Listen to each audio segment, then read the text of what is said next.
So this is my daughter.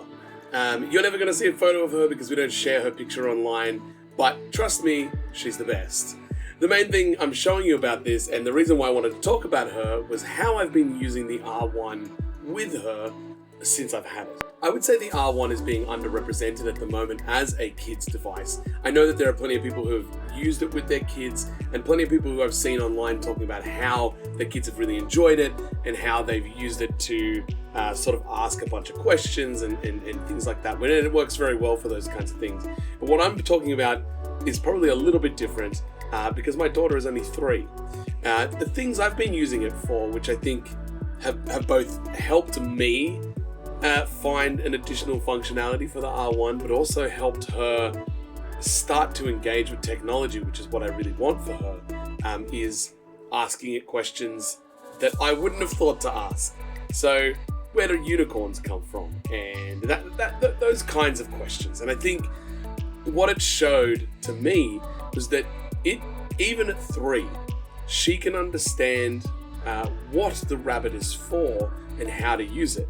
Can she push the button and do it the whole time? Not exactly. I'm sure that some dexterity increase is going to help there as time goes along, but she understood that it's something that we ask questions to. She understood, she liked taking photos with it 100%, and I've got a couple that I'll bring up here in a second.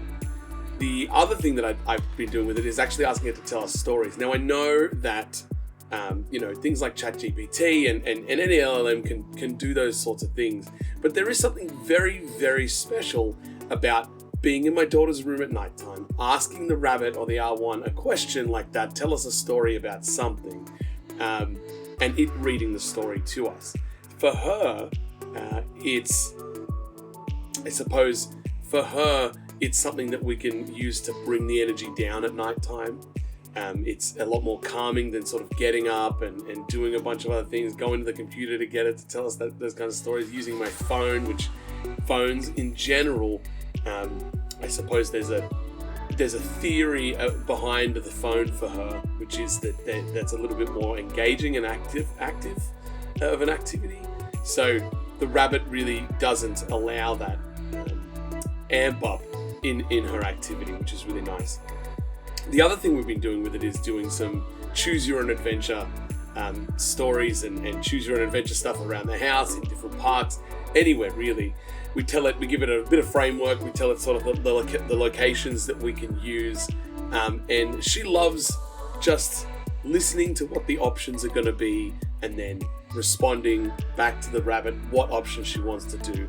It's been endless hours of fun, if I'm being honest, and I think that it's something that you should definitely be trying if you haven't tried it yet.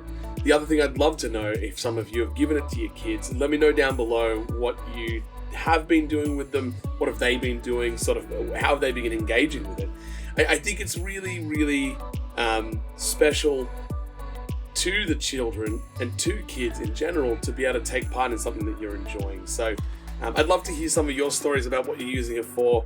I know I can certainly say that for me, it's been a great tool of success. We've had a lot of great adventures and I expect many more to come.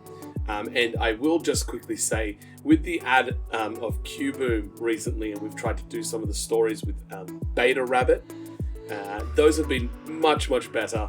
And even so much as that they are giving a little more engaging stories. They sometimes do the voices. It acts out the voices, not completely, but there's more speech in the stories, which is really, really great.